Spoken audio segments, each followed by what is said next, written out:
Hello everyone and welcome to another episode of Mike Plays RP1.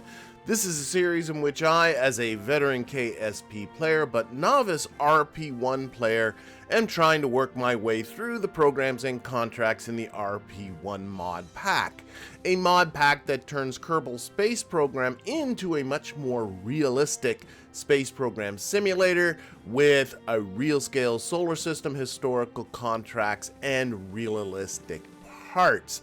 And we are currently in the year 1958, and we have put in a total of 3 objects into orbit, and a 4th orbital capable mission is coming up, the Explorer 3 here, and it is going to shoot for, it is this one, this atmospheric analysis contract to get up, get into a certain orbit, do a temperature and pressure scan, and hang out there for like a couple of minutes, which is not a big deal. But in the previous episode, an episode that you can catch if you happen to miss it, you can catch a link to it up here at the top right. In that episode, I was trying to build a payload that could do this, where is it? It is this one, the first Sun Synchronous Orbit satellite.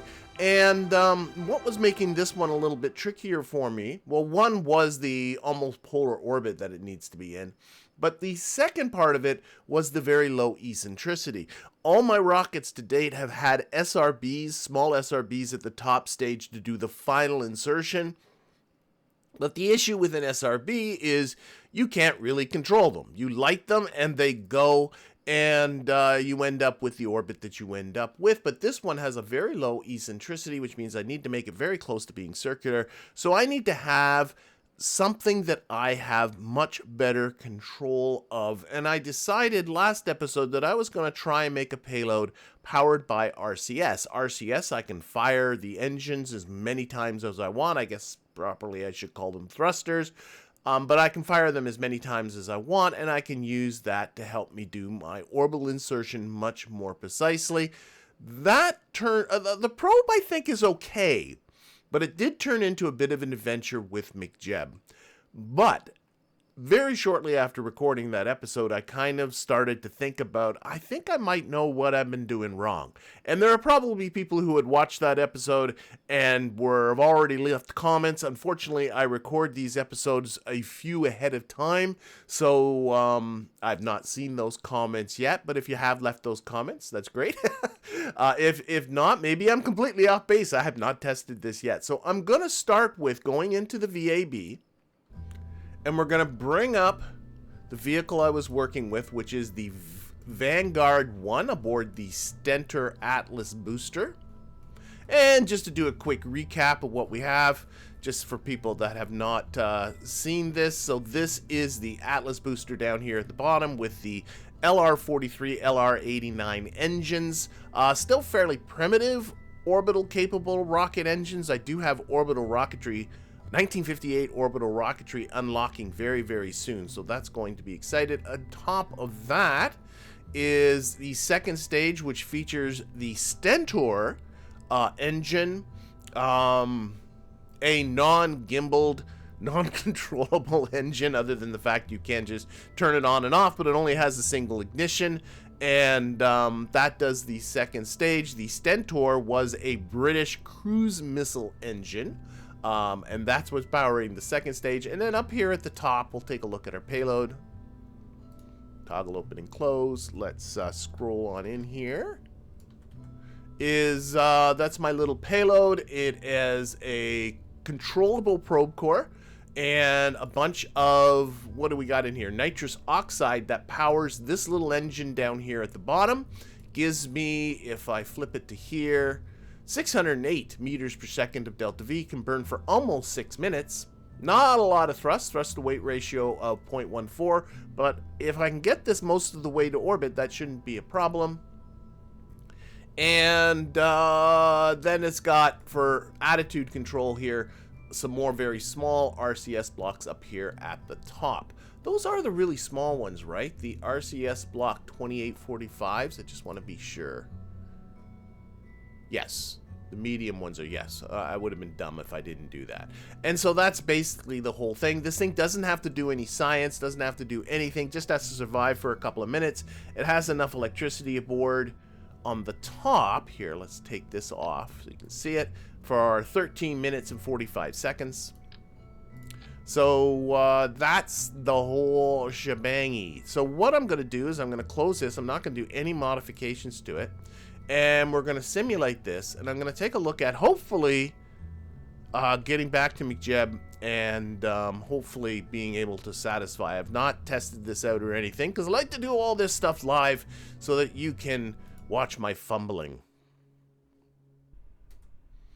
Alrighty, so here we are. Here's our ascent guidance system here. And so I was using the PVG ascent guidance and trying to get it to put itself into an orbit. It needs to be in an orbit of at least 300 kilometers. So I set the apogee at 310, and then I was playing around with the perigee, trying to get it to put itself into an orbit that the little probe on the top, and MechJeb does not see the little probe on the top. If we take a look at, I think it's the PVG settings, see, it only sees 2 stages. Which it's calling stage 2, which is really stage, and then stage 1. It does not see stage 0 at all, because it's just RCS blocks, and it doesn't see those as engines. So that's just what it is. And I did dig through the settings, and I could not find anything to get it to recognize RCS engines as proper stage engines. So that's just what it is. But I sort of started to realize, well, this is a suborbital trajectory that I'm trying to get it to do, and it was getting very, very confused. And in my early playing around with this new version of MechJeb, I noticed that if I turned off the early shut off stage, so I just toggled that off, it got into this mode, and I never played with it because I got confused by it. And then I kind of realized, oh, this is a mode for going suborbital, where you just set the burnout attitude. There's this flight path angle, which I'm going to assume means that that's the angle, that's the pitch you want it to be at when you get to this burnout attitude of 310 meters per second. Or 310 kilometers, I'm very sorry. The orbital inclination needs to be, I thought, let's take a look at the contract, make sure I'm doing this right. Sun synchronous, between 95 and 99 degrees, so I got it at 97, which is partway between. So basically, the way I'm interpreting this is that it's going to use up all the fuel that it can to try and get to an altitude of 310 and be burning out at that stage. And if I engage this, notice here it's giving me a burn plan here. Burn number 1 is going to last for 150 seconds. That's the first stage. Then burn 2, it's going to completely exhaust that. Both these have 0 meters per second left over. And it's calculating that it's going to be in an orbit of minus 1.5, 1,400 kilometers or so, and positive 310. That's exactly what I want. And then if I can't put it in orbit with that, then I know this thing just flat out isn't capable. So I think I was just using completely the wrong mode, and I'm hoping this will do it. Now let's take a look at some of these other things and make sure everything else makes sense. There's no unguided stages. There's not going to be a coast stage. It's just going to burn until this one's done. I'm going to say, let's actually get into the ascent. I want it to stop auto staging at stage 1. I don't know if it would or it won't, but I don't want it to stage that last stage. So stop auto staging at auto stage, but stop auto staging at stage 1. That's all good. I got the coast stuff all turned off. I think everything else I'm just going to put back onto the defaults. So there is a reset defaults. Yeah, reset defaults, right? So everything else is set to the defaults. There's none of this PVG after stage business that I was trying out. That is, except stop staging after stage 1. I went back to 0. Okay, so we're going to try this. We're going to see what she does. So, we're ready to go. Let's go.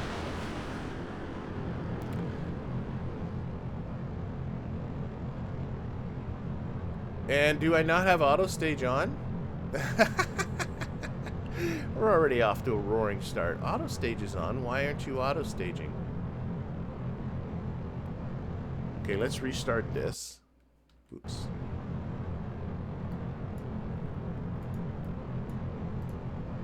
Vert to... Oh! No, restart simulation.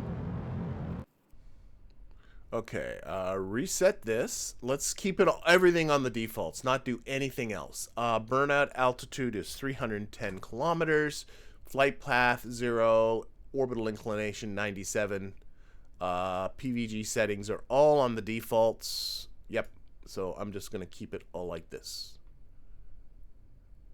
Burn out. Oh, no, no, no. I'm on the wrong thing here. Shoot. Turn off early cutoff. There we go. That's what I'm looking for. Okay, engage. Go.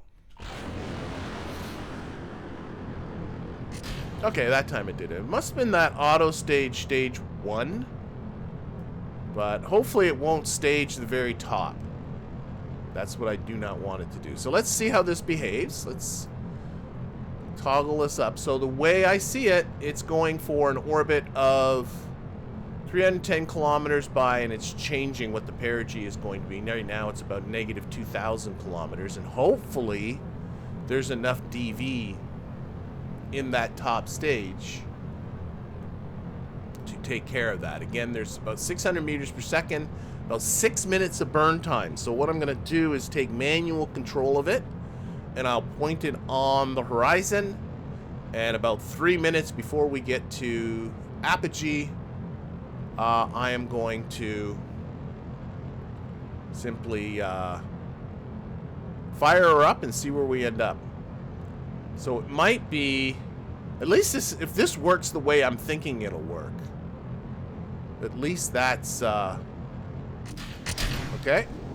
That's what I expected to happen there. Excellent. I gotta reset those. Okay, I gotta turn those off so we don't get those warnings. Okay, we're up really high in the atmosphere, so losing that top fairing I think is fine. In fact, we're well over the Kármán line now.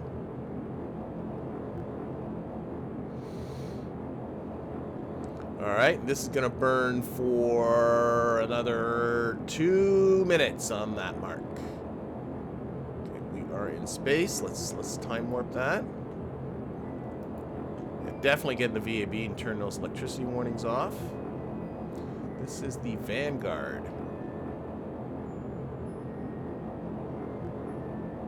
Why is there two? What is this one? Uh-oh. Oh, that's the old... I know, that's what's behind me. Those are stages that have been dropped. Alright. Here we go. We're pitching down to bring that apogee under control.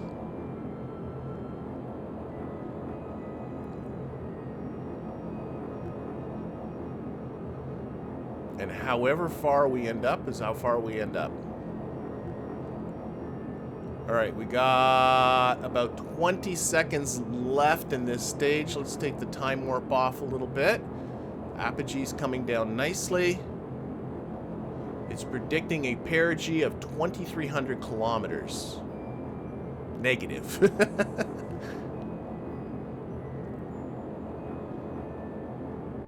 Oh dear. And let's stage. Let's point this to prograde, disengage that, and fire those engines. Shoot. Let's pitch up a little bit. So it's actually, we are right on apogee when we were at the end here.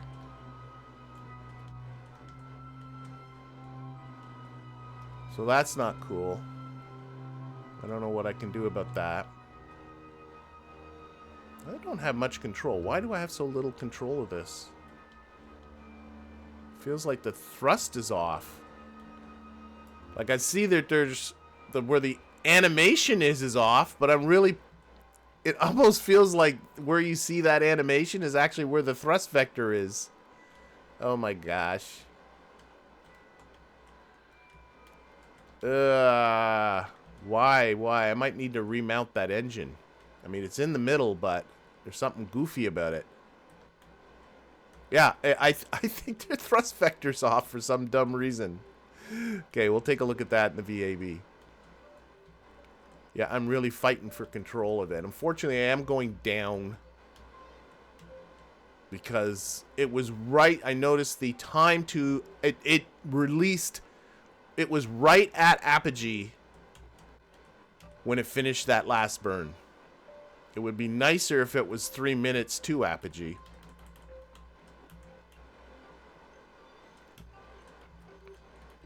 I got me a feeling this isn't even going to come close. I could do a little math, too. If it can, like, what was... Okay. Trying to remember what was the perigee. Negative 2,300 kilometers, I think, at the time of release. Oh, who am I kidding? This isn't working.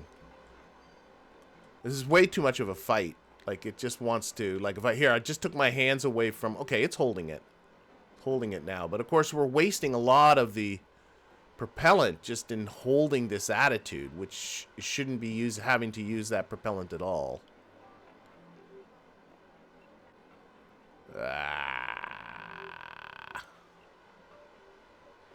I'm gonna do... I'm worried. But actually, this worked the way I thought it would. So that's good. The only thing was that it was... I wonder if you can turn the flight path angle.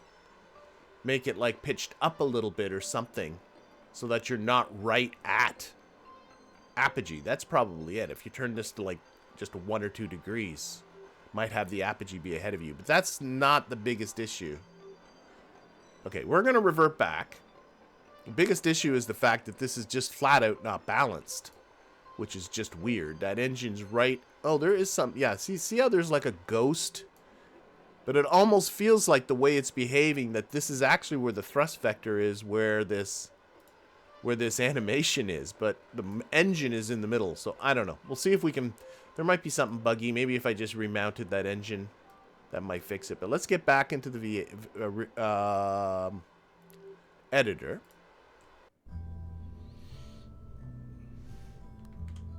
Okay, and I'm going to do a little bit of math. And I'll do a little bit of a cut here so that you don't have to do it. But I'm going to work out how much DV does it take. I think it was negative 2,300 to get up that periapsis. Because that is a straight up...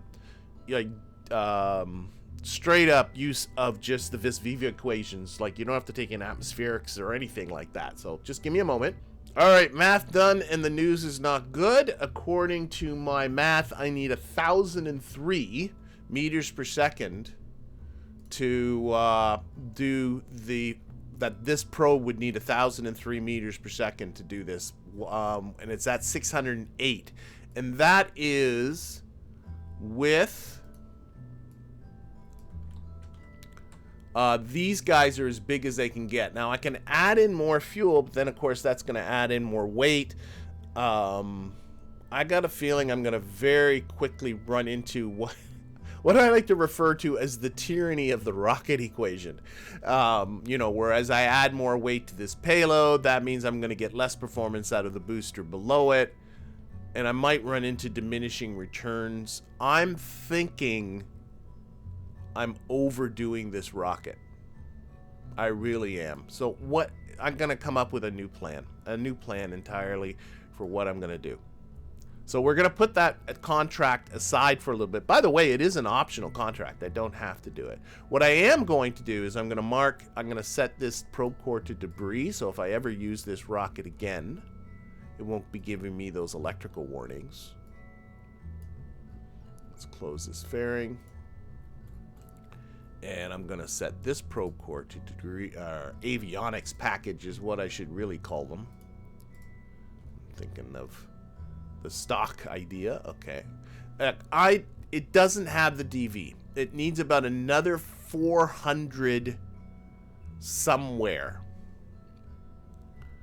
meters per second. Whether that's in the payload, maybe a little bit more, hopefully.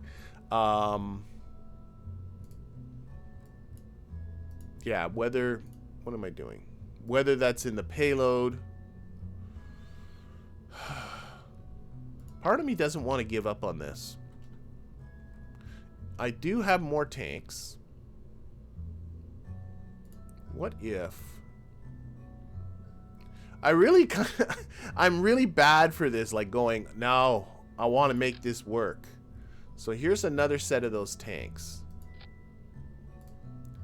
And actually a better plan, rather than a whole new set, is simply take this set, recopy it, put it up there. Now, even with that, we're at 924 meters per second. It's still not enough. And that's doubling the amount of fuel. I probably also put the mass well over the capabilities of that probe body, which means now I have to improve the avionics in here. And that's not to mention... So that'll make it heavier still. I still need to put on more fuel. And that's not to mention what I'm doing to the stage below it. No. Nope, nope, nope, nope. I'm convincing myself I need a better rocket. This is like Jaws. You need a bigger boat. I need a bigger boat, I think, to do this. Okay, so that's cool. We're going to save this. I'm comfortable with that. And what I'm going to do is I'm going to open up my old Solarface 1. So this guy I know can get the job done. And Solarface 1 has aboard the micrometeorite detector. And what I'm just going to do, this is a really simple thing. Let's just show you the management tool. Oh no, it's not here. I'm going to push this into the queue. Let's do this. This one's an identical one. I'll explain. Let's build it. Launch. Actually, I should check the flight instructions and all this stuff. What's it got in here? It's got... This is the Atlas Orbit boot file it has aboard. Bear with me for a moment. And if I take a look at here, the Atlas Orbit boot... I just want to make sure the flight instructions are sensible. It's saying to use Flight Instructions 3. Flight Instructions 3 is a 300 by 300 orbit. It certainly doesn't need to be inclined at 90 degrees, but it looks like that's what I got set here. Oh, but then I can make it a sun-synchronous or relatively sun-synchronous orbit. That's not a bad plan for the solar panels. Yes, I like that plan. I like that plan. That's a good plan. Good plan. By putting it into a polar orbit, I can launch it at sunrise or sunset, so it'll just follow the Terminator, and for at least a few weeks, at least a couple of weeks, it will be in the sunlight all the time, which will help it out in doing what it needs to do. So, boom, boom, boom. Let's build this. So I'm adding it to the building queue. And if I go to integration, I would like it to be after the Explorer 3. Perfect. Okay. Let's get out of here. Okay, and technically, this is not Solarface 1. We're going to rename this as Solarface 4.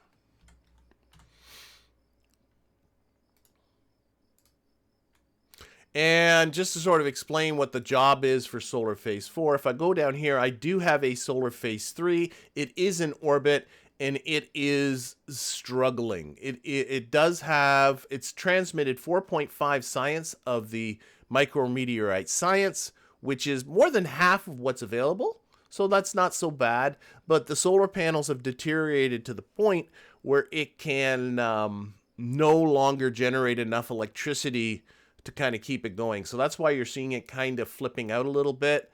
The transmitting is shutting down, and then it charges up a little bit, and then it tries to transmit some more.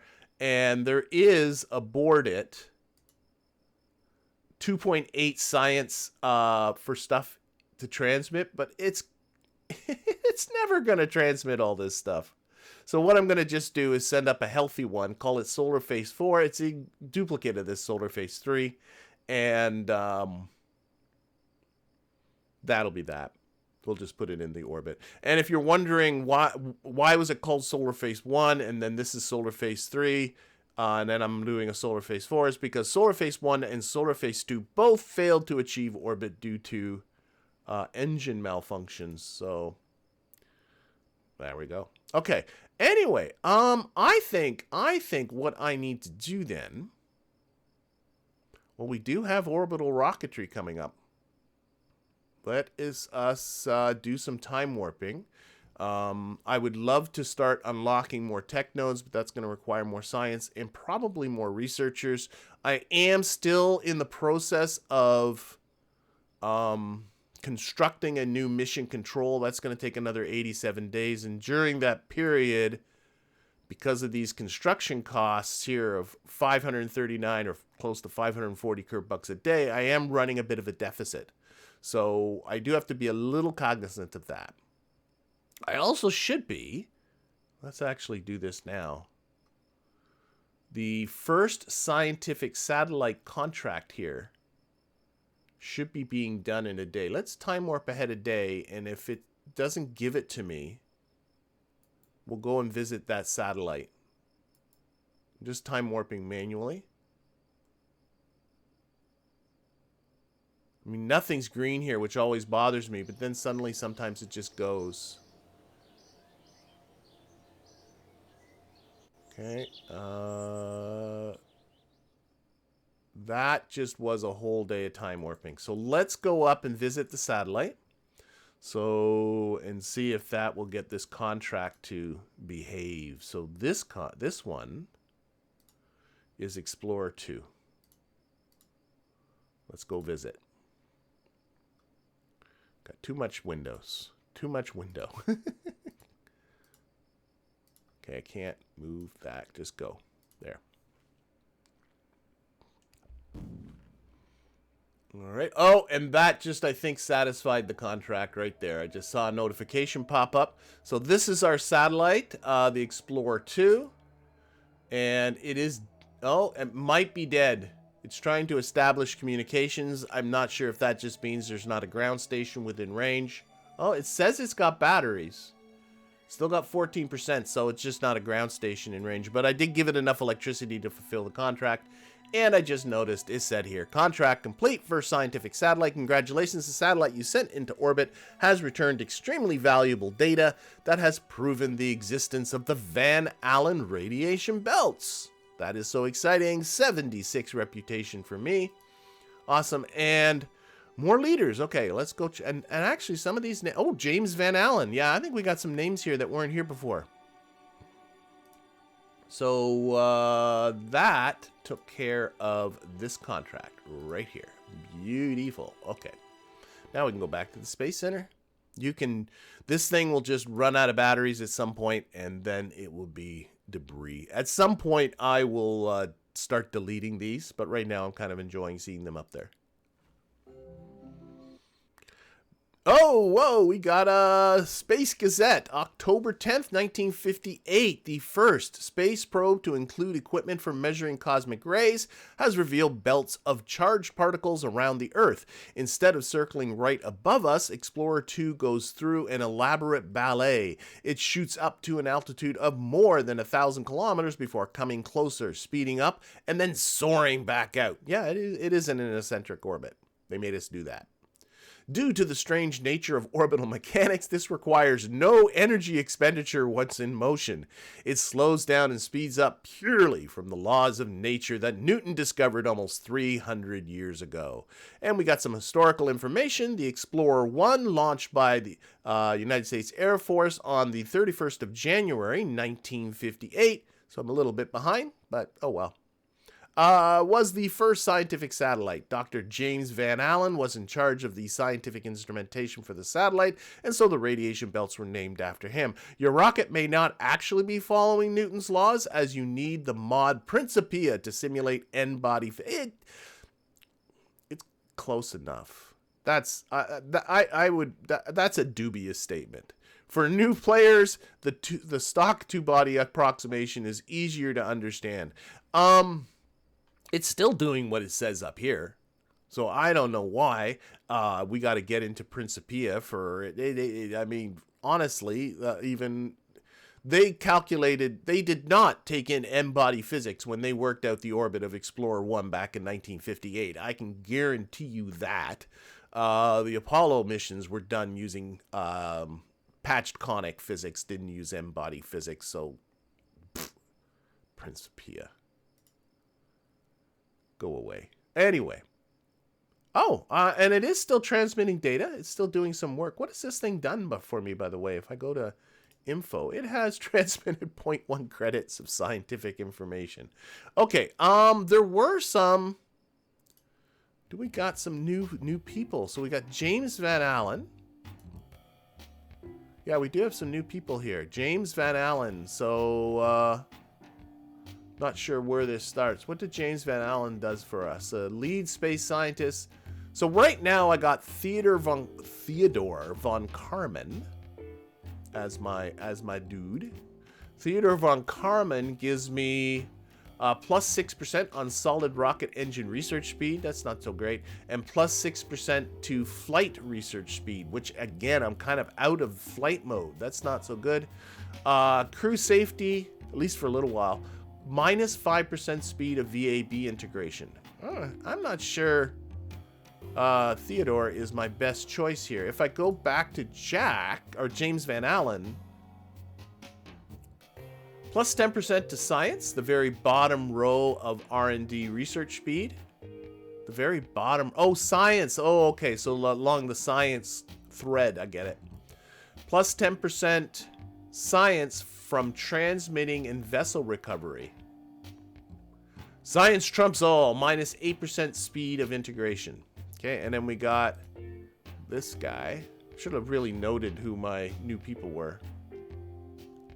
Plus 15% confidence gained from science, plus 40% to integration speed of instruments and avionics, plus 15% funds for tooling. So that's a extra cost. Clan Zusen. I'm hoping I'm saying Quan. I thought that was an L, but I think it's an I. Quan Zusen. Innovative reentry trajectory plus 15% to EDL research speed. What? I don't know what EDL stands for.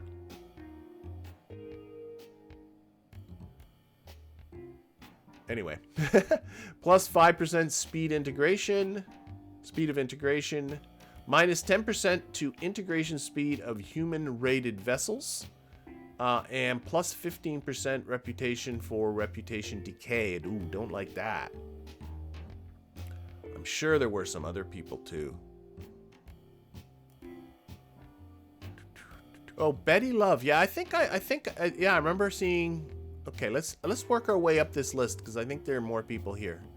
Jack Parsons is plus 12% to solid rocket engine research speed, plus 40% integration speed of solid. And he really likes his solid rocket motors. Plus 15% to reputation decay. Don't like that. Betty Love. What's Betty Love do for me? The X1 Pioneer, plus 8% to flight research speed. Again, I'm kind of getting out of the flight part of it. Minus at least for now, plus 13% funds cost for air launch rollout. Catherine Johnson, plus 5% to avionics research speed, plus 40% to integration speed of avionics parts, minus 5% confidence reward. Okay, I'm kind of I'm liking James Van Allen. Just the extra science I like. Yvonne Brill, plus 30% to RCS research speed. Very specific. Plus 5% funds cost for hiring researchers. And Mikhail Gorovich. Plus, again, flight research. Now, the issue is when you fire somebody, there is a reputation hit that comes with that. But actually, I think... Yeah, and with Valentin Klushko, I even get a worse research hit for removing an existing leader. What's the research hit? Cost to remove. Says it under there. Can remove. Cost is 33 confidence. I don't give a rat's behind for confidence. I have so much confidence. But the... Oh, is it just... No, that's reputation, isn't it? Yes. 33 reputation comes off. And it's plus 10% because of Valentin Klushko. Wow, firing him costs 74 reputation. And reputation does affect the funds. I don't know. I'm starting to wonder, what does Klushko do for me? Minus 15% funds from research salaries, plus 5% reputation from contracts. So researcher salaries is what he does. And his downside is the is this reputation for firing people. But if I want to start firing people, I should probably start with him. Program funding goes down.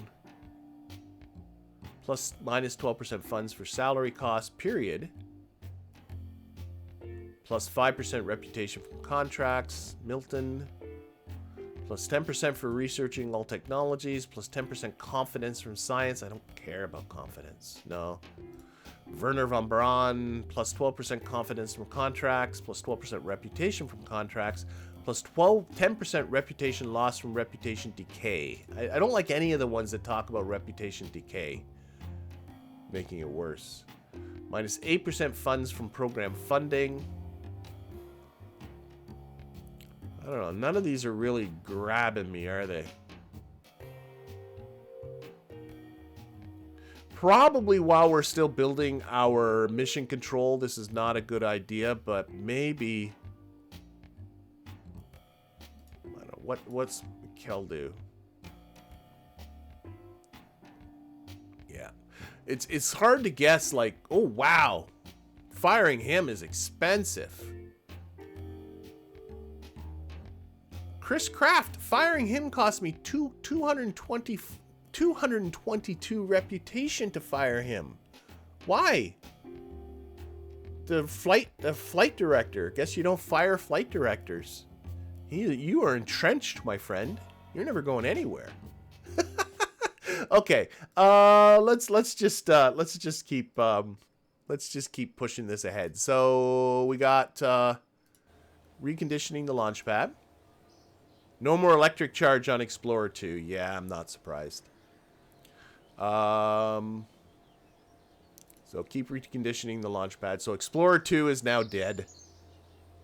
That's fine. Okay, let's research to orbital rocketry. George Bennett is back on duty, but I have no immediate plans. Let me take a look at my astronauts here. They still aren't set to retire until 1964, so that's 6 years from now. So I'm okay for now with them. Right now, they just kind of have the time off till I get a better X-plane for them to work with. Okay, orbital rocketry, here we come. So just to go over what orbital rocketry just got me, orbital rocketry is this node right here. So do the next one is 10 research, which or 13. I got to get more science. More science. Maybe really start examining what sciences I can do. So upgrading to a bunch of engines, including the ones that are on the Atlas, and then some new engines. I would love to get some engines that are actually throttleable. That would be just lovely. Some nice orbital engines would be a beautiful thing. So let's get into the vehicle assembly building and see what we can do. So here is, let's bring up the Explorer 1. Actually, I think my most recent is the Explorer 3, if I'm not mistaken. I'm not sure what the Explorer 2 is. So there's my old rocket. Let's take that off. And I think I now have an upgrade to these engines. So let's see what that does for me. Because doing the upgrades is usually... Oh, yeah, definitely have upgrades to the engines. Now, I do have... How much do I got in credits? How do I see that again?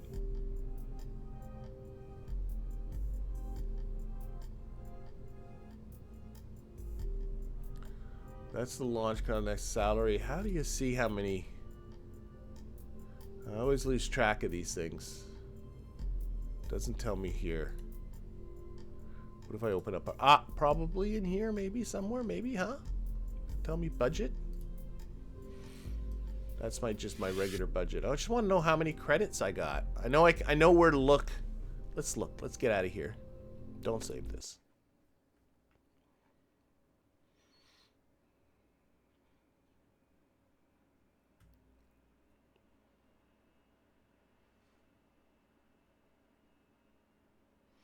I now have, that's confidence, unlock credits. I have 131,000, almost 132,000 of unlock credits. So you can keep that in mind.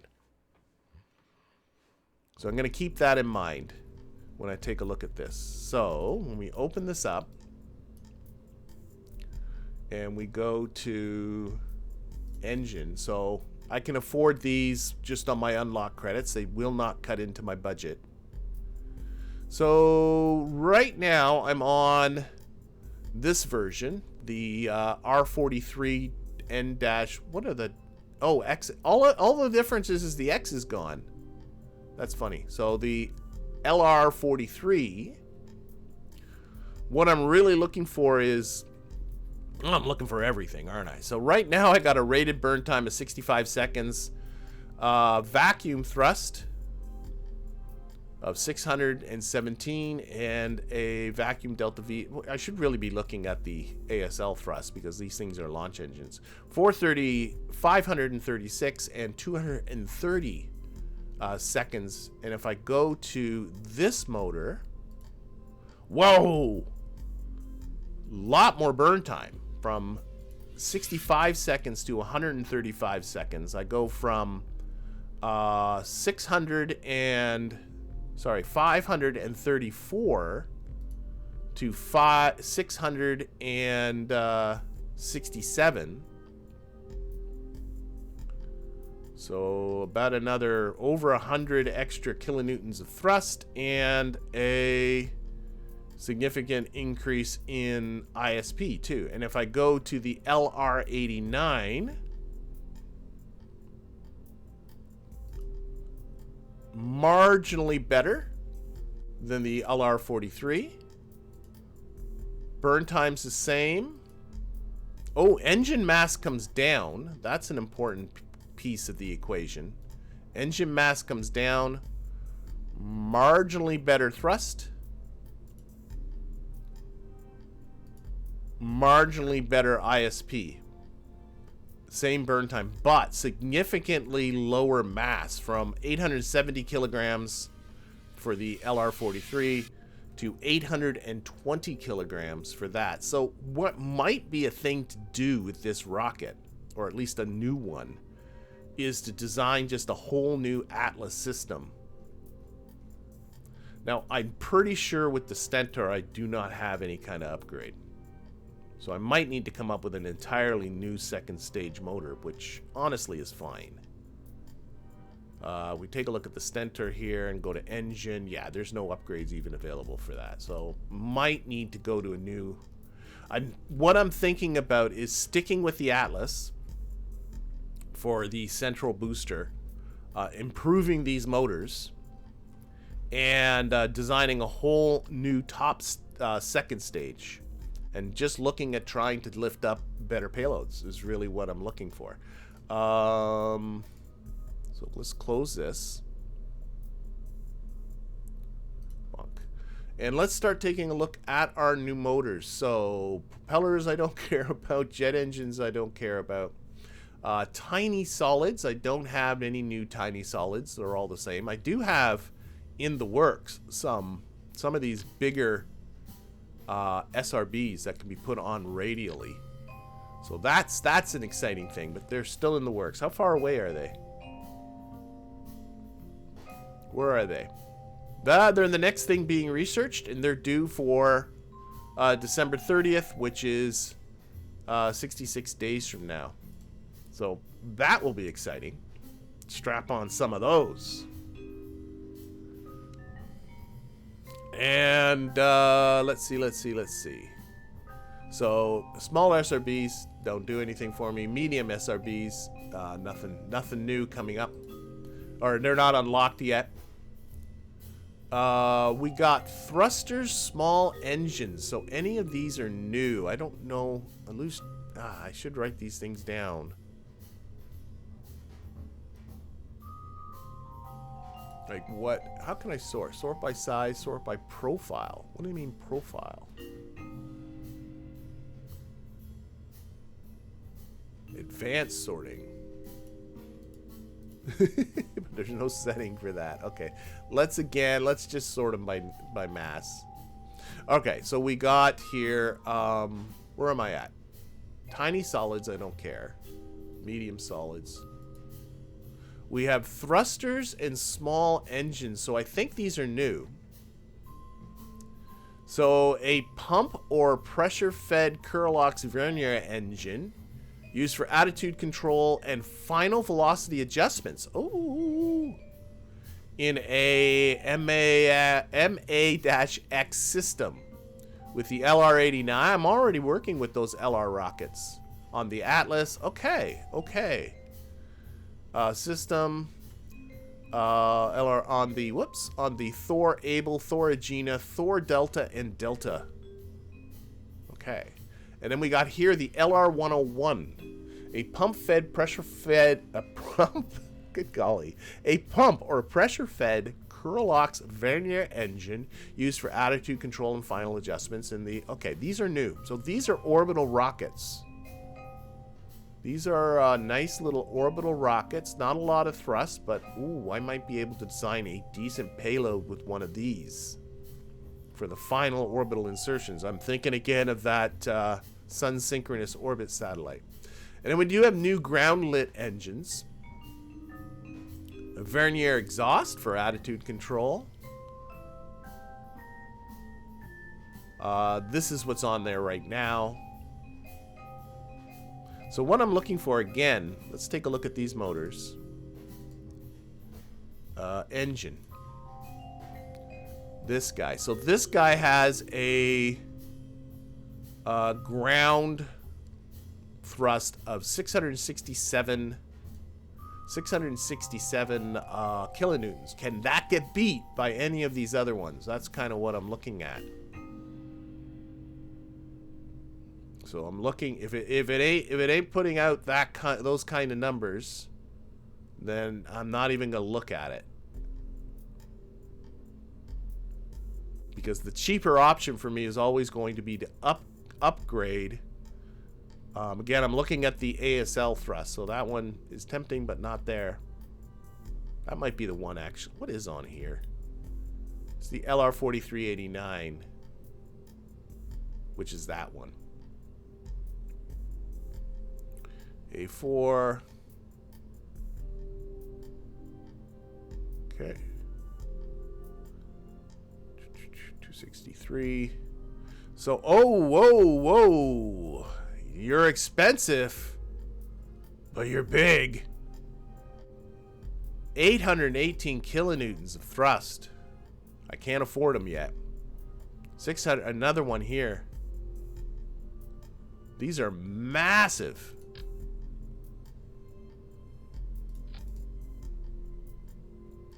So these are Russian engines.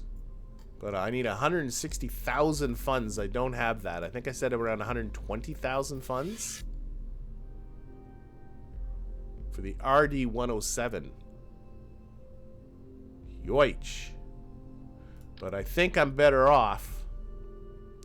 Well, I can't afford them anyway, so who am I kidding? And then we have these single ignition rocketry engines, a lot of which are familiar. But that is not. These are okay. This is new. I'm thinking of a new second stage engine. So right now, If I open that up, opening up the wrong thing, I have the Stentor with its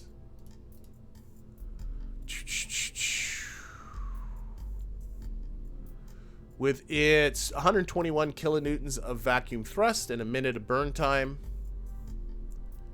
That is you. Can I come up with something new? Because I do definitely want to have a new second stage. So that is what's in there. Do I have better? This fella's better. Very similar in mass. This is an 8-chamber development of the Gamma used for the first stage of the Black Arrow satellite launch vehicle. Gamma thrust chambers were mounted in pairs radially, each pair on a 1-axis tangential gimbal. Collective movement gave roll. So this has gimbal control, roll control, while differential movement gave pitch control. So there's something to think about.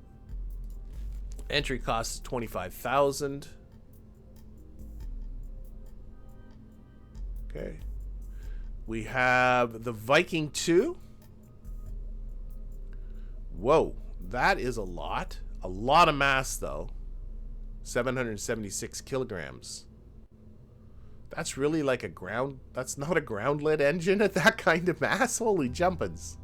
Early Viking engines with control nozzles used for ground tests. The Viking is a hypergolic booster engine developed for the European Ariane launch vehicle, used as both a first stage engine and a second stage engine when equipped with an extended nozzle. A version was also created for the Ariane 4 strap-on liquid booster. Average performance compared to its contemporaries, but reliable. Okay. And then we have this fella. It's a down in thrust. Better known by its Western designation, Scud. This engine was developed for use with the RN Zemla ballistic missile sounding rocket. It was originally based on the German Wasserfall engine, and later versions were exported extensively to many countries, eventually forming the basis of the Iranian and North Korean space programs.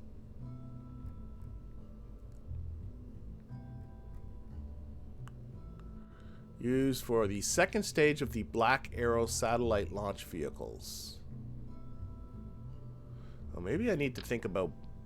So let's throw new options for second stage engines. Now there's the Veronique.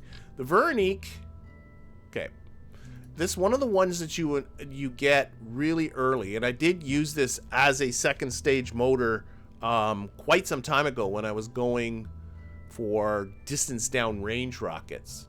But I believe now I do have upgrades for it. I certainly do. So this one, cheap upgrade, 5,000 funds. I don't know. It doesn't outperform the Stentor that I already have. Right? So I don't think that's really making any sense to me. Other than maybe it might be quite a lot lighter. 150 kilograms. The Stentor up here is a whopping 339 kilograms.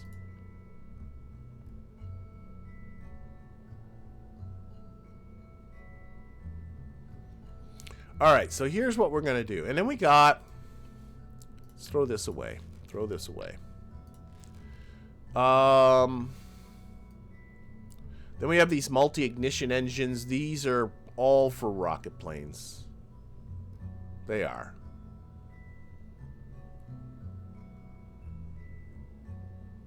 Yeah. Nothing new here either, I don't think. Unless this is new. No. I think this the XLR-25 is what is sitting now on the X6 rocket plane. This was the one... Yeah, and I still haven't unlocked the best one. That's still to come. What do I need to do? I gotta look this up. what do I got to do to get the 10K? Let's do a quick looky look.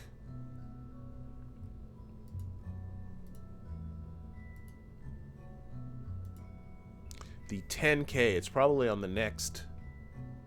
Don't save this. So if I go here,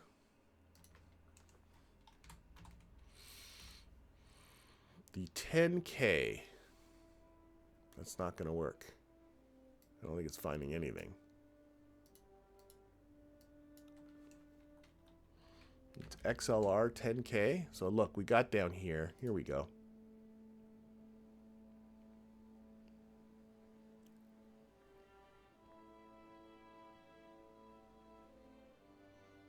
So that's the XLR 99.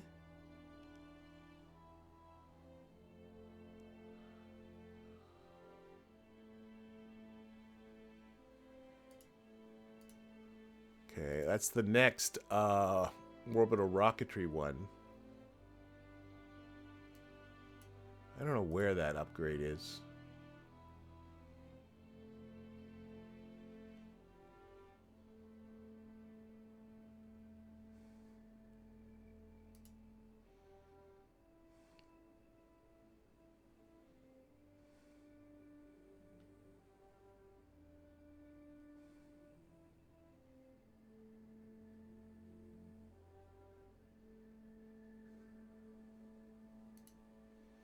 That's so, yeah, I'm wondering where it's hiding, that upgrade. I don't see anything else highlighted.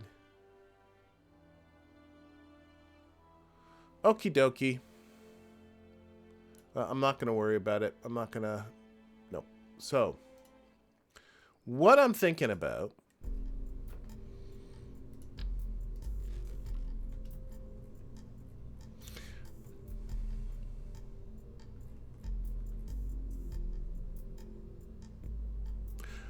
I'm thinking I'm going to put this on hold. I am thinking I'm going to design a whole new atlas. Let's looking at the time where we're at. Let's see. Let's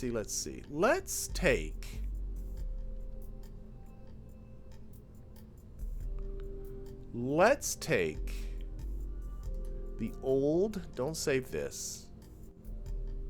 The old Atlas Stentor. So this is the same rocket but with 0 payload on it. And let's try this with these engines upgraded. So we're going to try with the LR89 engine upgrade on this. And am I still keeping... Let's make this the root part.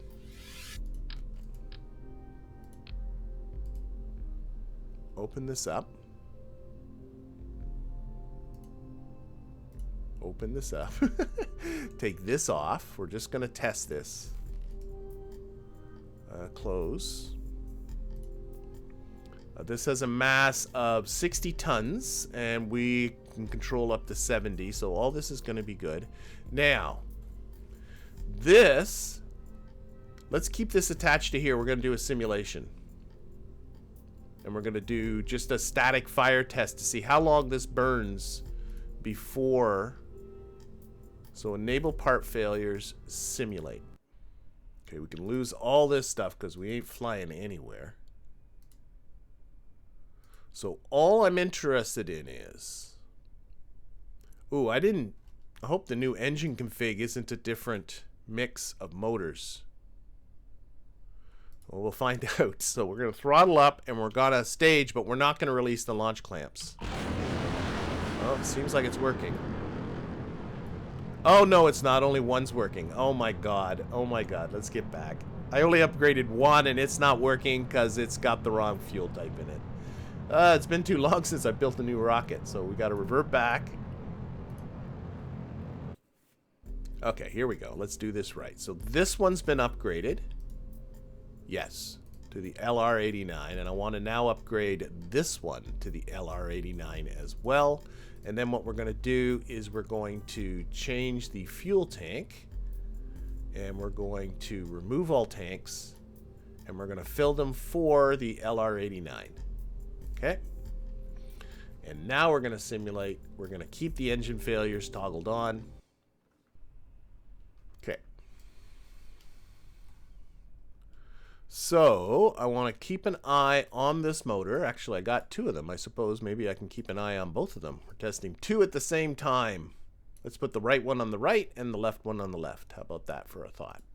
And we're going to throttle up and we're going to stage. And they should work. There they go. And we're not going to release the launch clamps. And we're simply watching as, boy, it's been a while since I've done this. Here we go. Here's our runtime here. And the rated runtime is 150 seconds. Why are these different? Did I not upgrade them to the same motor? They aren't the same motor. This is the LR89NA-5, and this one's the LR89NA-. What the heck is going on? Revert back to the editor. This shouldn't be that complicated. Okay, this one. Engine. It is in the LR89-3. This one, I think I upgraded one to one that I don't have the upgrade for. I went to the LR89-5. I don't have that unlocked yet, so I got to go to the -3. Oh my gosh. Okay, here we go. Third time's a charm. This time we're going to do it. Okay. So, engine number 1, engine number 2. They are hopefully both the same this time. Throttle up, engage. So 135 seconds of rated burn time, but as we know with these engines, you can usually burn them a lot longer than that. So what I'm doing is I am going to exceed the 135, and what I'm watching for is this mean time between failures number. And when is that really going to start to plummet down? And what I want to do is get a better feel for how long can I really burn these engines and have a reasonable amount of reliability. So right now the mean time between failures is 16 minutes. So that's pretty solid. Let's do a little time warping. Oh shoot, that was a mistake. Will they reignite? I time warped. I should have done physics time warp. Okay, I don't trust. No, we should restart this.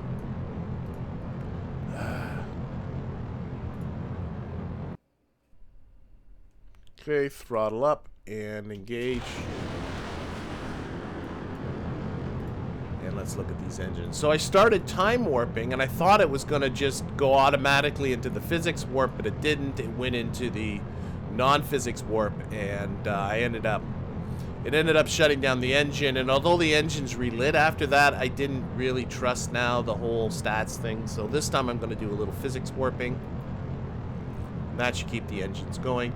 And I'm physics warping until this time gets up to 135 seconds.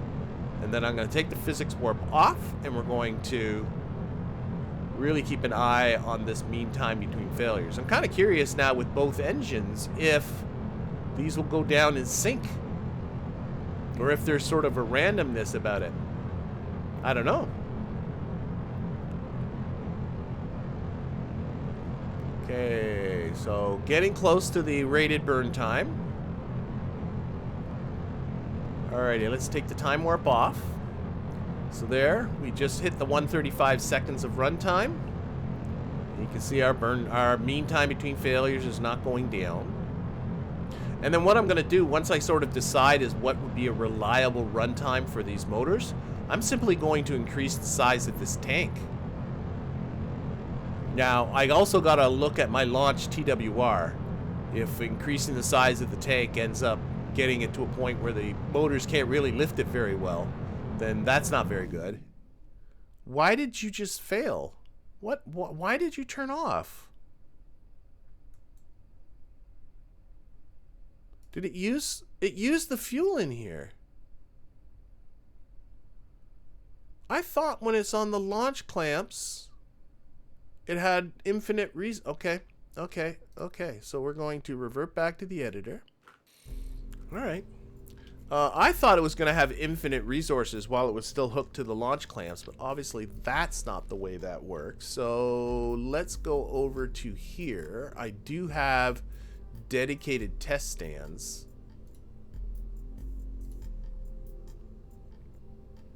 Right? Okay, are they under launch clamps? I thought they'd be separated into actually dedicated. Okay, they're down here. I'm in the wrong section. But there are dedicated test stands, so I'll use one of those. I should really... This is going to be just for now called the Atlas 2. Launch bases, service towers, crew elevators, hold downs, swing arms. Good golly, where are my test stands? The Atlas launch stand. I thought there was like actual called test stands. Ah, okay.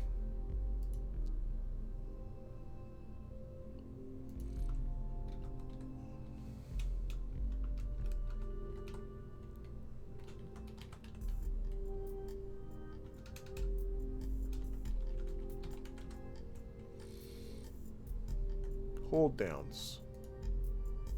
No. Okay, I've clearly gone insane and just don't know where things are anymore. Okay, test stands. Static test stand. Why when I typed in the word stand, you didn't see that? I don't know.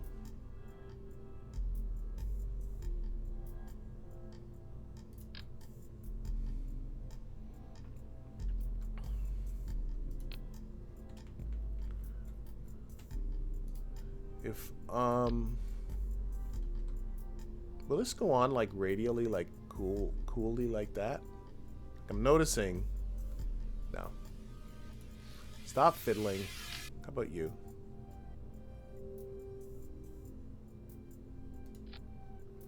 Alright, I'm happy with that. Okay, let's simulate this.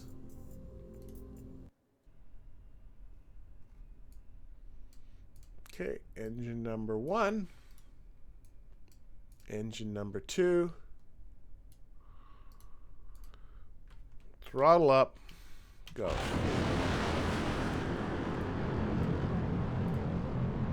And we're not using up the resources in the tank anymore.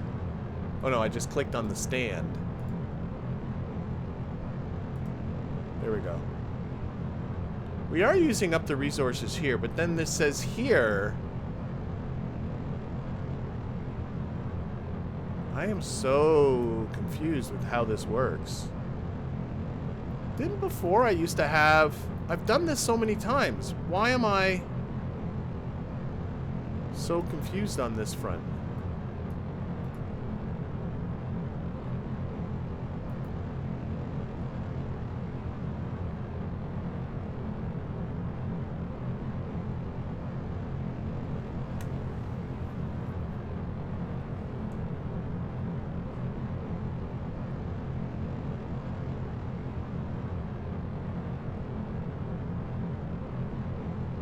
So is it going to run out? Why, also, why is it running out of liquid oxygen way before the RP1?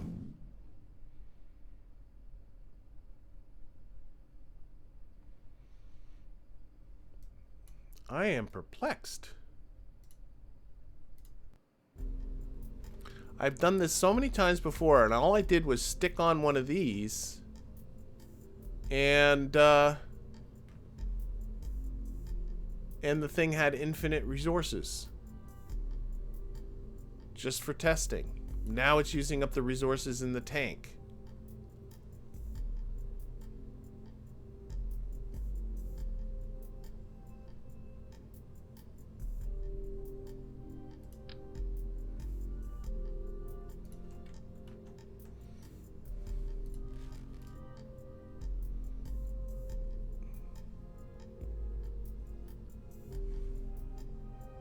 I saw a button here that said something about fuel delivery, processes, air pump.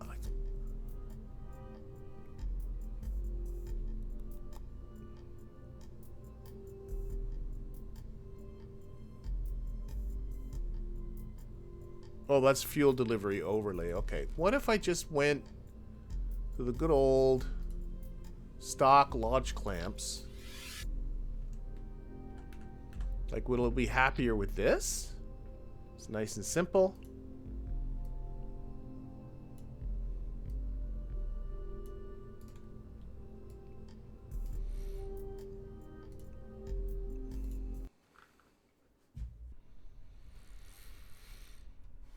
Okay, throttle up. Turn off the engines. Okay, this is working. These aren't going down. I could have sworn I've done those with other types of launch clamps before, but maybe you need the stock. I don't know. But whatever. This is now doing what I want. It is got... Yeah, those resources are not being used up. Okay, so let's time warp away. Again, we're going to get to that 135 seconds. And this time, by gum, we're going to get some results.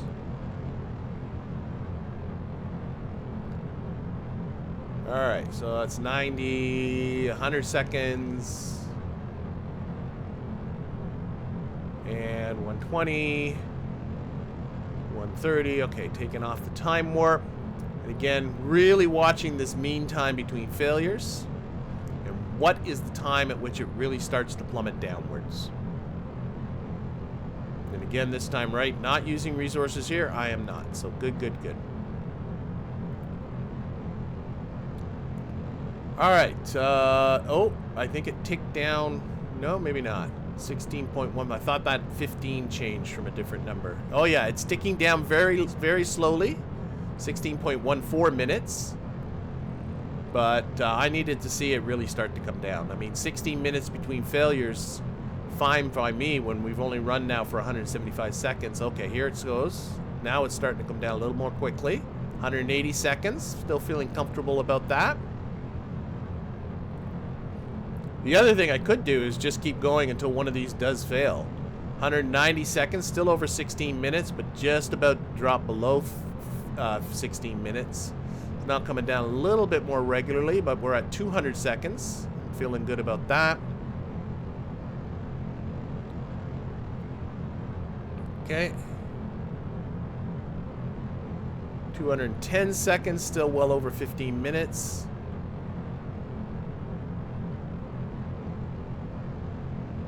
$220. I'm really thinking maybe it's starting to go down quite a bit more quickly, but it's still well over 15 minutes of launched mean time between failures.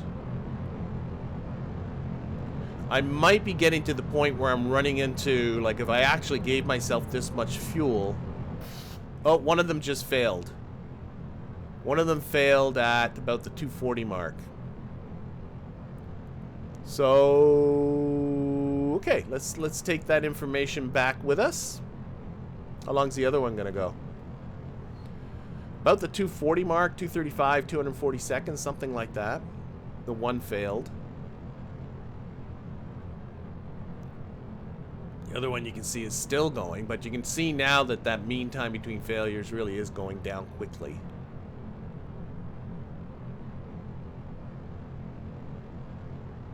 We don't have to wait for this. This is a lucky engine here. Okay, let's revert back. So about the 240s where that one failed. So here comes the question. Let's bring up our Delta V stats. Actually, no, what we're gonna do, let's get back to our basic Atlas Stentor. There we are. Let's bring up our Delta V stats. This guy right now has a launch TWR at sea level of 1.76. So that's something I gotta think. I think that's going to be the limiting factor more than anything else. So if I start lifting, just increasing the length of this. This is the Atlas 2 Stentor, by the way, that I'm fiddling with. In case I mistakenly hit the save button. If I just simply start increasing the length of the tank. Where's my length of the tank? Now here, what 240? 240 is, what is that? That's like divide by 60. That's like 4 minutes. That's longer, twice as long as what this is. I don't think I'm gonna get that big a tank. But what we're gonna do is we're just gonna increase the vertical scale. Where's that? Where's that? There we go. Vertical scale. Let's go up. And what I'm really looking at is this launch sea level TWR. Oh wait, silly Billy. I didn't improve the engines. Engine. NA3s. LR89. Engine. That was with the old engine. Let's go back. Okay, let's wait. Open this up. Ah, okay. Here we go. So the old one had a launch TWR of 1. Oh no, this is stage 0. No, stage 2. That's right. 1.76.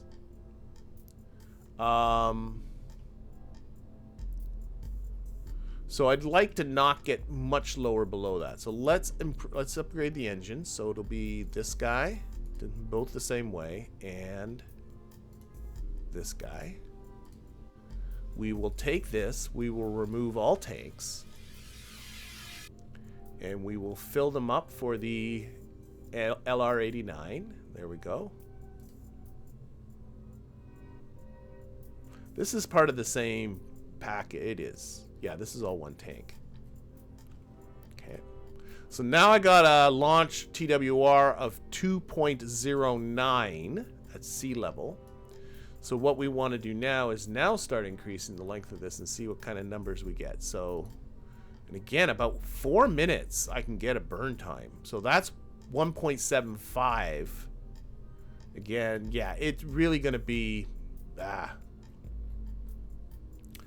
might be about the end of it, isn't it?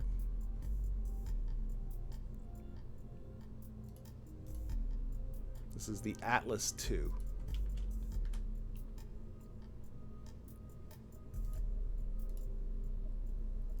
So 250 seconds gives me a launch TWR of 1.4 at sea level,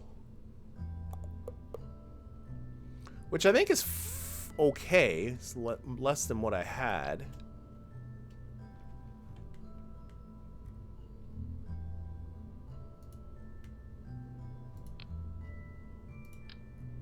Oops, that's not what I wanted to do.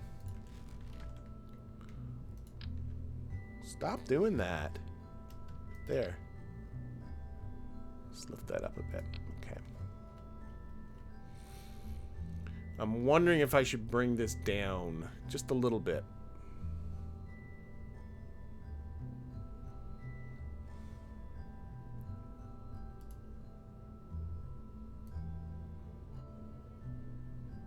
Whoa, whoa, whoa, whoa, whoa. What the heck happened there?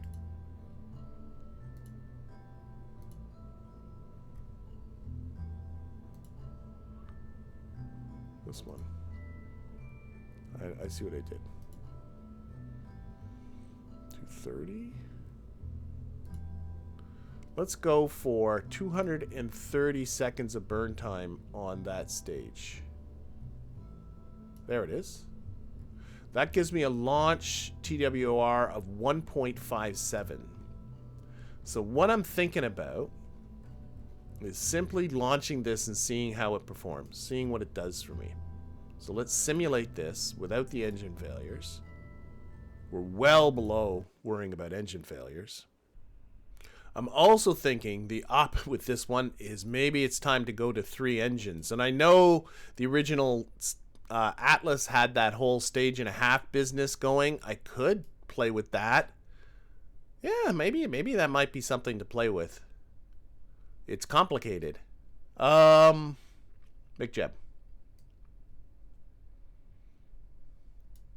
Ascent guidance. So here's what I'm thinking. If I took off the early cutoff stage, so don't do that. Let's go for a burnout altitude of 110, and it's predicting if I engage this, it's predicting a perigee, or a burnout altitude of 110. So its orbit is 110 kilometers by 47.5 kilometers. Sure. Here's a good way to just test these, is to just do that. Okay. See how this performs. But I'm thinking what might not be a bad... Oh, insufficient avionics. I need to increase the size of the probe core.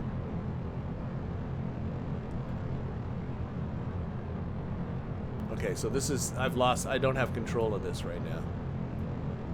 Silly McBilly Pants. Revert to editor. Okay, let's go back down to the bottom. So... I could go with 3 motors. The reliability of this engine... Yeah, this is what I'm looking at. Because I didn't go to 3 motors before because I was nervous about the reliability. Current ignition chance is 86%. I can get that up to 96%. But the issue then becomes... Yeah, but 86%, if I did 3 of them... 0.86 cubed. That's a 63% or about a 64% of all of them lighting.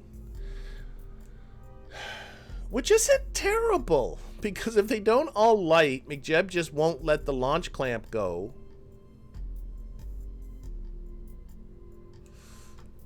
It's something to think about. It's something to think about. What if... Oh, what happened there? I don't know where my one motor went. Okay. Let's turn the base... Okay, this could get fun. This could get fun. So we're looking at... the mount? Select the mount. Oh, here we are. So if I start going through the mounts on the bottom. Oh, that's that. Okay. That's not what I'm interested in. This is just textures. Mount, direct. Okay, here we go. How did I ended up screwing up? Ah, I screwed up my colors. Okay, whatever. I'll fix that later. Okay. Mount. Here we go. Mount. There is a mount specifically for... doing what I'm thinking. Oh, I'm doing the frickin' nose. God dang it. I'm really struggling. Let's get back to the old nose. That was the old nose. Mount. There is a mount. Oh, look at like 4 motors. Oh, I could get crazy. It's because it keeps moving on me. When you put in different ones. Mount. There is one that is specifically for this 1.5 stage business.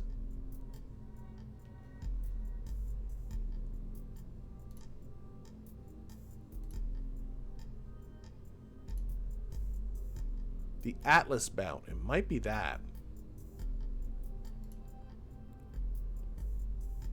Flat 2. No, I think it's this Atlas mount. And then you put this on.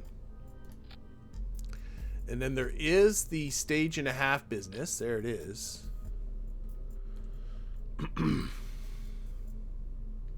This might be fun to play with anyway. Now clearly the scale of this is wrong. So the diameter, what's the diameter of this thing? The diameter of that thing is 3 meters. So does that mean this has to be 3 meters? Seems reasonable. There we go. That's what I'm talking about. Okay, and then I'll duplicate this motor. 2-way symmetry. Oh, I guess it doesn't do that. Okay, I'll just go put another one there. There, that is the 1.5 stage configuration. Let's fix the staging. So we want all 3 motors to go on at the same time.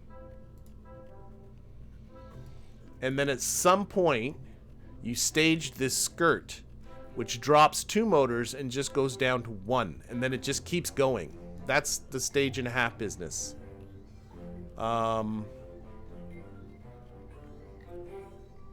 Looking at this, looks like it's got to rotate this way. Yeah, that looks better, doesn't it?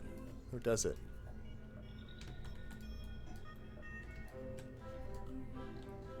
I'm not convinced that does look better. No. I think that way works. Okay. I'm willing to give this a go. Oh my gosh. I gotta put this stupid Atlas stage back on.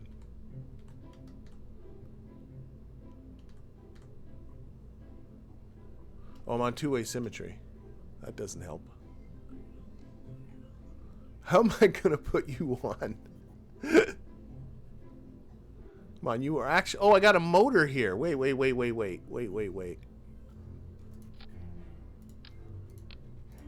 Stray motor. Stray motor alert. Okay, that's probably where the confusion's all coming in. You can do... How is this supposed to work? Again, stray motor, go away.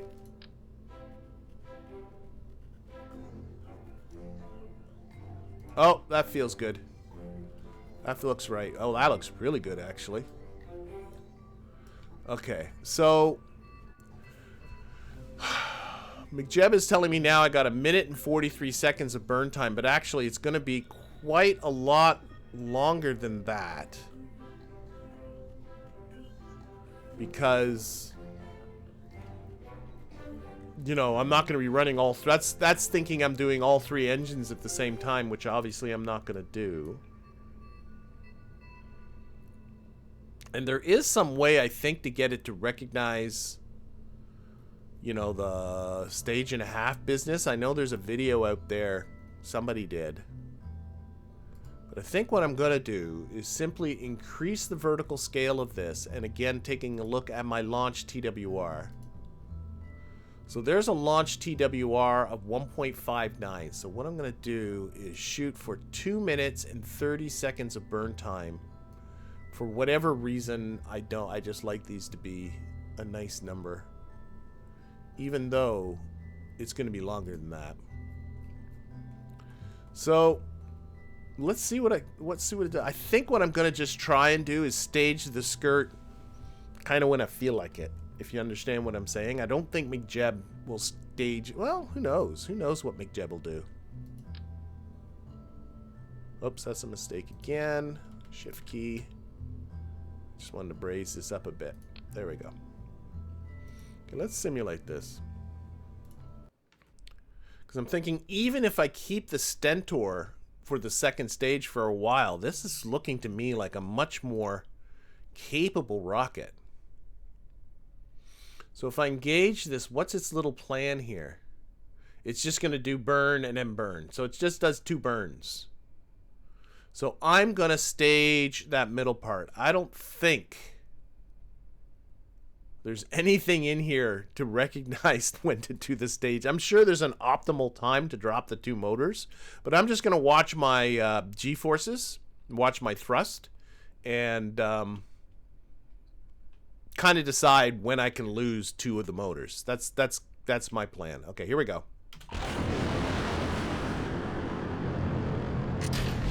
Oh, okay. So we have an issue with the launch stand. We'll watch it blow up. We got a great big pause, which always means it was kind of disappointing. Okay. Issue with the launch stand. Issue with the launch stand. Okay, why? So, it just didn't let go. Or there was some clipping involved. Like, I would think that this stand is literally designed for this kind of stuff. Like, for this situation. Can I not make this big? Because this is the Atlas stand. Okay, that just makes pipes. Can I not? Does this thing just not get bigger? Stand style.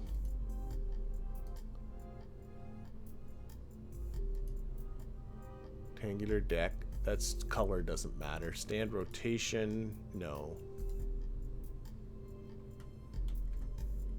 It really does kind of look right. But it's not clearing stuff.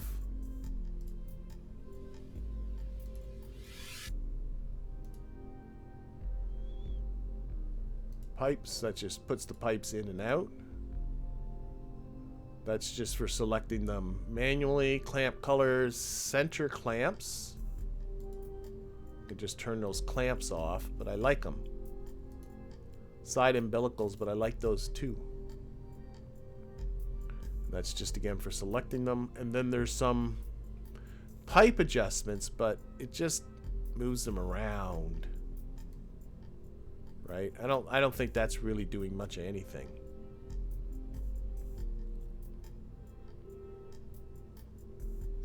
God, it looks so right.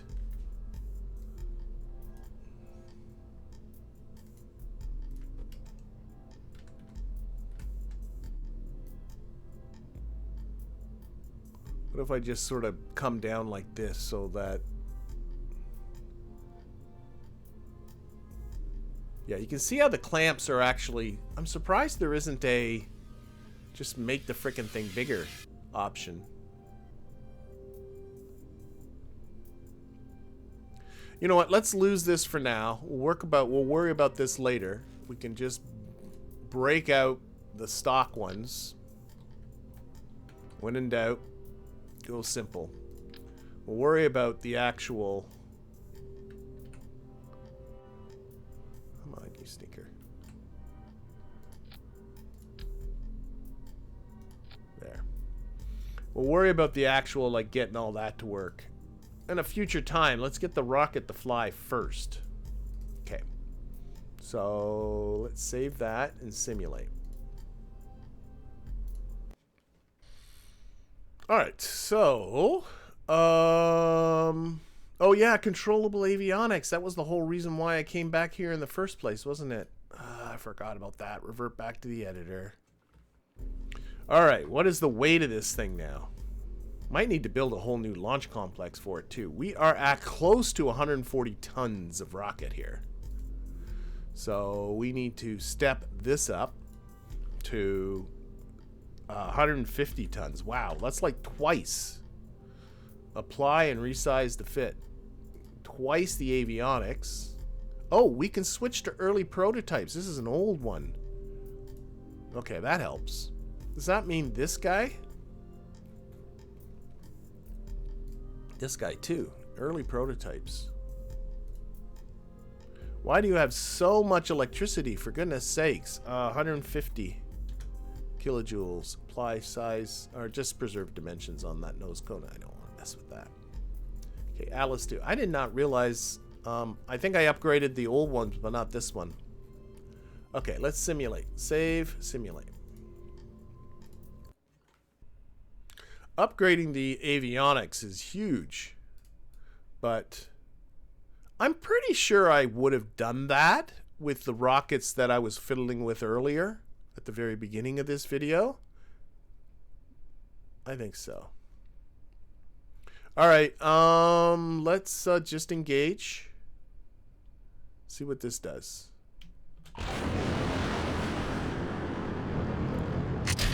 All right, so we're off.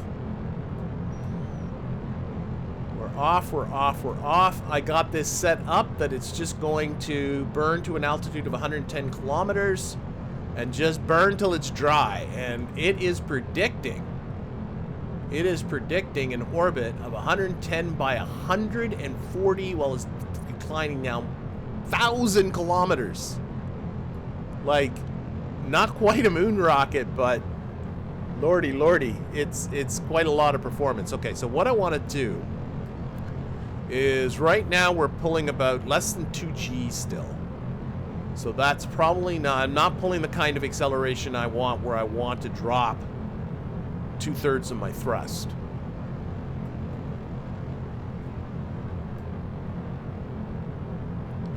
But maybe when this gets around 6-ish, maybe about 5 Gs. Maybe about 5 Gs. And then I drop 2/3 of the thrust. And I'll still have over 1.5 Gs. Kind of cool. And that will dramatically reduce the amount of fuel usage because it'll be using up 1/3, the fuel at 1/3 of the rate. Okay, we're at just passing 3 Gs. Oh, we're getting into PVG mode here. And I'm going to wait for this to all settle out. Oh my golly, if you're going to do this to me. Okay, let's stage. Oh, a little bit of a struggle, but I got it. It came off. Okay, and MechJeb's changing its mind now. Changing its mind a little bit because it's like, where did my thrust go? Where did my thrust go? So, pitched up a little, but not too bad. Clearly, this ain't optimized. It's now predicting an apogee of about 69,000 kilometers.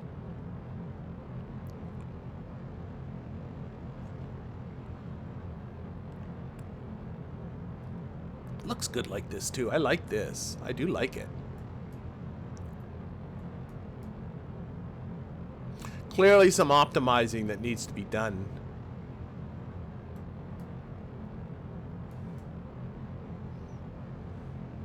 But it's a neat idea. You know, dropping motors instead of tanks. So what do we got? About 60 seconds left still on this stage.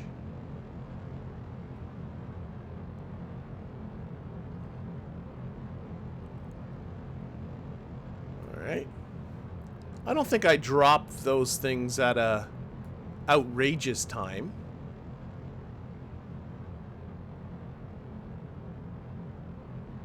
Alright, what are we at? 35 seconds left on this stage. And then we're on to the very familiar Stentor stage. I did nothing to change that.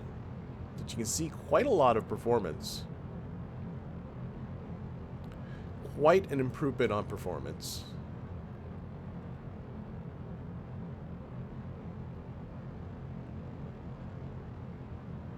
Okay, 10, 9, 8, 7, 6, 5, 4, 3, 2, 1.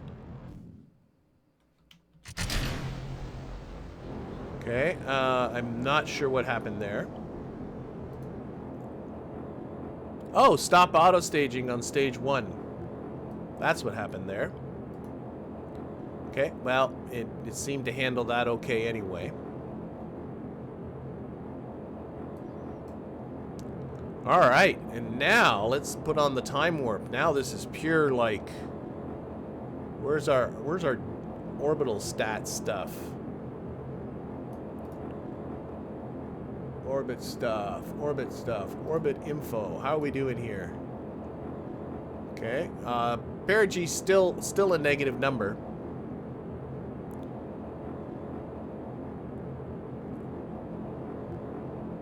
Oh, we're going down.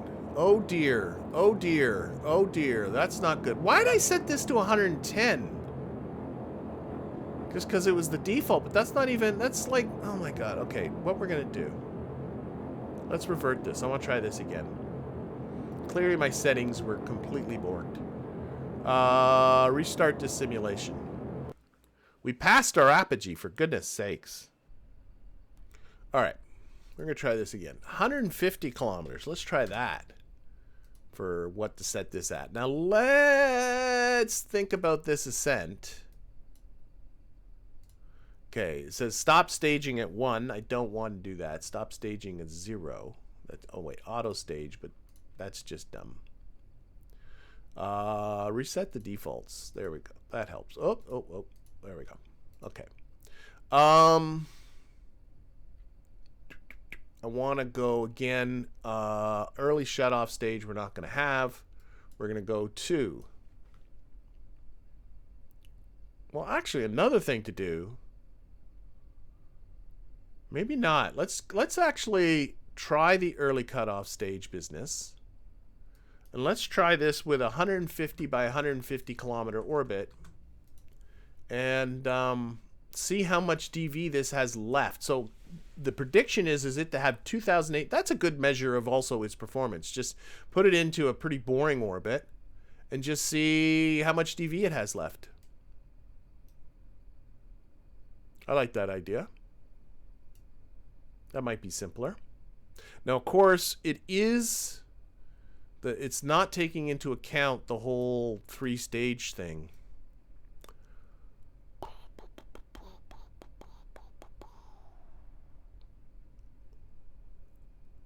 So what I want to do is delay when it goes to PVG mode. I don't want it to pitch over more. Let's try changing this Q trigger to half of what it was before. 4 kilopascal. Oh, okay. I typed 4 instead of 5. Just missed. Let's see what that does.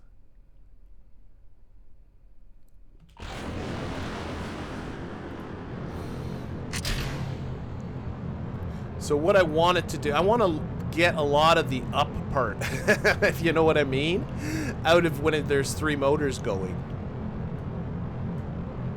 And then when it starts to pitch over, maybe even just before it starts to pitch over, that's when we lose the extra 2 motors. That's kind of what I'm thinking. Jeepers, it looks good though. And I haven't even gotten into coloring it or anything.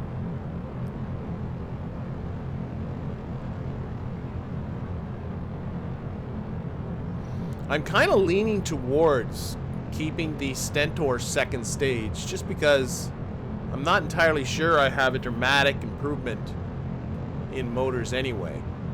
What I am thinking about is using some of those little tiny engines for a payload. Okay, whoa, lordy lord. Okay, so what we're going to do is we're going to stage. Yeah. And now it might readjust this. Yeah, it's rethinking that. Rethinking that decision. I wasn't watching my... I just crossed 5 Gs when I staged those motors, so I actually probably staged them a little bit too late.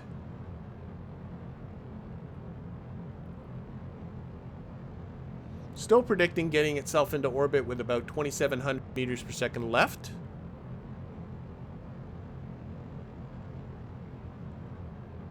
Okay, apogee is ahead of us. That's the problem we had before.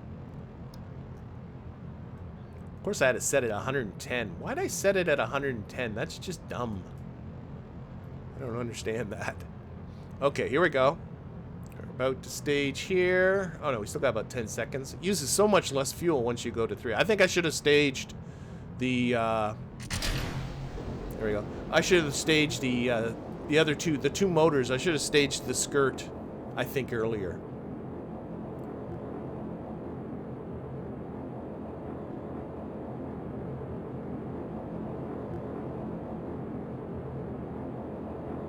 I do think that. Okay, how are we doing? How are we doing here? We're aiming for a 150 by 150. Our current apogee is 148 and climbing. Our time to apogee is decreasing. So I'm assuming you know what you're doing.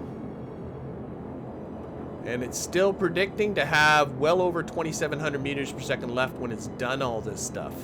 Oh, it's predicting it's only got about 25 seconds left on this burn.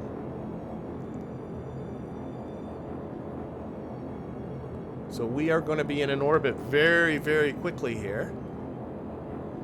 According to MechJeb anyway. Oh, yeah, I can believe it.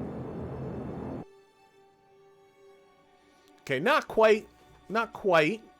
So I guess 158. I can believe the semi-major axis is 150.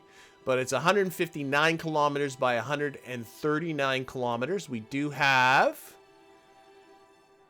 Why isn't it giving me delta V stats on this motor?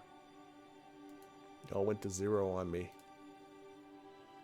Fine, be that way. Oh, because I can't reignite this engine. That's why. But you can see there's still quite a bit of fuel. So about 2,700 meters per second level. Okay, so I think just that setup, I still got to tweak the whole stage and a half business. But I think that's something that's... I think it's worth considering. All right, so I'm gonna... Of course, we're gonna need a launch complex. I'm honestly wondering if I do this, would I be better off doing a second launch complex for this one and keeping the old one, or would I be better off just upgrading the old one? Now, right now, I still have 2 rockets being integrated, so I don't want to screw with that. Speaking of those 2 rockets being integrated, let's take a look at my Vanguard that I was screwing with. And make sure I didn't do something dumb like not... Oh my god! I had these on old Avionics. Oh, what a dingle door. I need to revisit this. I can't believe all this time. This is going to squeeze out just doing that. Okay, so right now this has 9,100 meters per second to delta V, but if I just put in the better avionics, so let's keep this at 300 and preserve the dimensions. And then I go to this one and go to the... I can't believe this was... Oh, let's close this for a second. Sorry. Why did you change such a huge number? 100. Apply and refit. That's giving me another 83 meters per second right there. I'm still thinking. I wasn't that close. I wasn't that close with this rocket. No. Oh my gosh. How can I be so dense? Let's just very quickly... Well, you know why I can be so dense. This will run for 22 minutes. The power usage on this is so much less now. If I went to 100, apply and preserve. No, I can apply and resize to fit. Jesus, look how short that is. This will run now for 9 minutes, which is fine. Put that back. This says perpetual.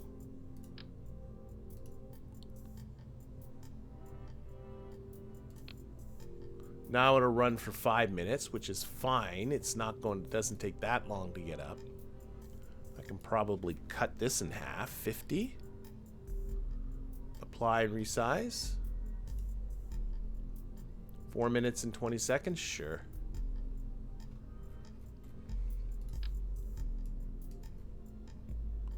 Oh, now I gotta put this back on again. This is so annoying.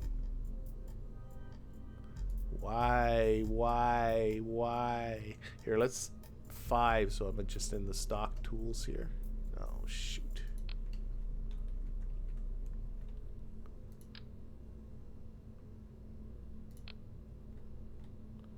5. There we go.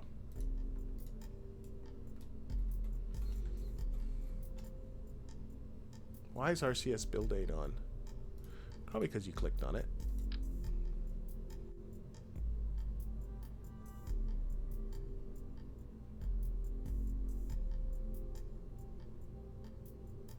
That does not feel right.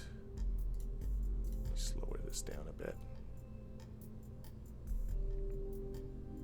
That'll probably be okay. Staging, fix that up. Everything else looks okay. Yeah, so I did squeeze a little more DV out of this thing, but to be quite honest, it's not enough. But now that, of course, that opens up the question, what's going on with the rockets that are currently being integrated? So let's save this. Okay, so we have under integration, we have the Explorer 3. Okay, and... Oh, it's not a... Oh my gosh! Oh my gosh. Why? How did I not switch this? I must have just grabbed an old booster or something. Well, quite frankly, I probably shouldn't mess with it because it can get the job done. So the Explorer 3 is on the old Avionics. Wow. And what about the Solarface 4?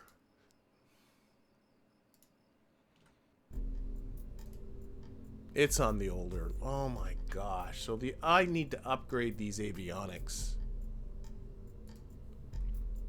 I must have grabbed an older booster and just forgot to do that. So that is something I will most certainly be a little bit more cognizant of in the future, especially now that I start thinking about building those better boosters. But you know, I'm looking at the time of the video and I'm thinking this is probably going to be a good time to call this one.